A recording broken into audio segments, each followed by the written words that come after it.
ating panahon ngayong umaga pa ng April 15, 2024 na kung saan sa ngayon ay patuloy pa rin po na easterlies ang hangin na umiihip po dito sa ating bansa habang patuloy pa rin po ang paglapit ng LPA na nasa southeastern part po ng Mindanao gaya po ng inyong nakikita at ito naman ay pinapakita ng forecast model natin pong ginagamit hanggang po sa susunod na 2 linggo.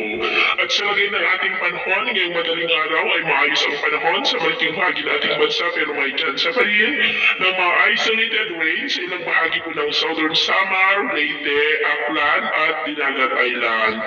At mamaya po ay sisikat ang araw sa malaking bahagi ng ating bansa, mainit at malinsangan muli ang panahon kaya mag-ingat po tayo sa paranib na tulad ng mainit na panahon, iwasan muna natin ang magbabad sa mainit na sikat ng araw at kung lalabas tayo sa ating mga tahanan ay gulin mo natin ang magdala ng tubig na inumin para po makaiwas tayo sa dehydration at heat stroke. Pero sa kabila ng mainit na panahon ay may tsansa pa rin ng maulap na kalangitan with isolated rains sa ilang bahagi ng Northern Palawan, Cebu, Tacloban, Southern Samar, Dinagat Island at mamayang hapon patuloy pa rin ang mainit at malinsangan na panahon sa malaking bahagi ng ating bansa pero may tsansa pa rin